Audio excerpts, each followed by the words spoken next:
आने वाले समय में और हमारे शास्त्रों में लिखा है कि तीसरा विश्व युद्ध जो है वो पानी के लिए होगा। तो इस बात से हम सब समझ सकते हैं कि पानी की वैल्यू क्या है और भविष्य में इसके लिए हमारी क्या योजना है। सभापति महोदय, मेरे विधानसभा क्षेत्र सांचौर में 2008 से नर्मदा का पानी आ रहा है। मैं धन्यवाद देता हूं पिछली हमारी भाजपा सरकार को और उस समय की उस व्यवस्था को जिन्होंने प्रयास करके जो पानी 2015-16 में आना था वो 2008 में सांचौर में ला करके सांचौर की जनता को लाभान्वित किया और उसके आस पड़ोस में गुड़ा और अड़ोस पड़ोस के गांवों को भी उस पानी का लाभ मिला। वर्तमान में हमारे लोकप्रिय नेता आदरणीय नरेंद्र मोदी जी ने जो जल जीवन मिशन का कार्य पूरे भारत में हाथ में लिया है उसके बारे में मैं आपसे कुछ निवेदन करना चाहूँगा।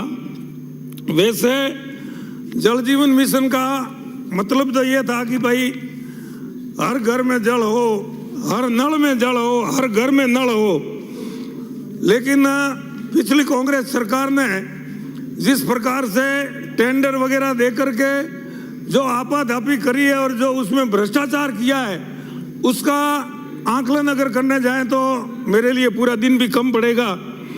मैं विधानसभा क्षेत्र में सांचौर में पूर्व की सरकार ने जल जीवन मिशन का कार्य मैसर जैसी कैसी और मैसर GVPRL को दिया गया था, लेकिन दोनों कंपनियों ने सरकार के इशारे पर भाजपा विचारधारा के परिवारों को उक्त योजना के तहत नहीं जोड़ा गया, क्योंकि उक्त दोनों कंपनियों से लोकल फर्म को सब टेंडर दिलवाकर भारी भरकम भ्रष्टाचार कर भाजपा विचारधारा के परिवारों को वंचित रखा गया। साथ ही तमाम जगह पर ऐसी जगह से पाइपलाइनें डाली गई जहां से वंचित परिवार फायदा प्राप्त नहीं कर सकते। जल जीवन मिशन के तहत पुनः वंचित रही उन ढाणियों व घरों को जोड़कर उनको फायदा पहुंचाया जाए ताकि वे लोग भी पीने के शुद्ध पानी प्राप्त कर सके। उच्च जलाशयों को भी उल्टे सीधे बना दिए। उदाहरण के लिए ग्राम पंचायत भाटकी SR पंचायत के पश्चिम में बनाकर पूर्व की सप्लाई का सिस्टम रखा जो सरासर गलत है। पश्चिम से पूर्व की ओर सप्लाई में हमेशा कठिनाई होती है। कई जगह पर मेन लाइन से को जोड़ने वाली डिस्ट्रीब्यूशन लाइन सब स्टैंडर्ड पाइप जमीन में डाल दिया, जो कि जांच का विषय है। उसमें लाखों रुपयों के पाइपों में भ्रष्टाचार हुआ है। ओरिजिनल पाइप उच्च गुणवत्ता वाले बाजार में बेचकर लोकल पाइप डाल दिए।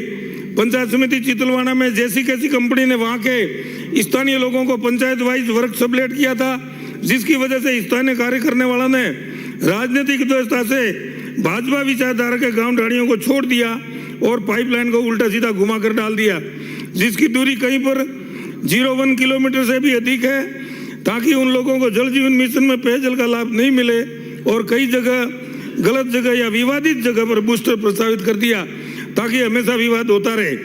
उदाहरण के लिए पुरोहितों की ढाणी दाता बूस्टर वर्तमान में सरपंच के खेत में लगा दिया ताकि पुरोहितों की ढाणियों को लाभ न मिल सके, जिसकी मैंने शिकायत जैसी कैसी कंपनी के अधिकारियों से की और उन्होंने उसमें सुधार करने का आश्वासन भी दिया, मगर अभी तक कोई सुधार किया नहीं है।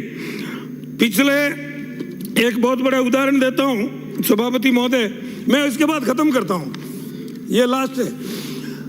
हमारे PhD की 4 इंच की पाइपलाइन जो SC ST की ढाणियों को और दूसरे ग्रामीणों को पीने के पानी के लिए लगाई थी, उसमें सांचौर में एक 3 स्टार होटल कौशल के नाम से वो 4 इंच की पूरी पाइपलाइन उसके टांके में खाली होती रही पिछले 10 साल। और अभी वर्तमान में हमारी सरकार बनने के बाद हमारे एक PhD के ईमानदार अधिकारी ने उस चोरी को पकड़ी और उस होटल को नोटिस दिया। इसी प्रकार से मेन लाइन में से कांग्रेस के कार्यकर्ताओं ने सैकड़ों कनेक्शन ले लिए। कोई बगीचा पिला रहा है, कोई कुछ कर रहा है, कोई फैक्ट्री चला रहा है। इसी प्रकार सांचौर की जनता, शहर की जनता 5 साल तक पीने के पानी के लिए तड़पती रही।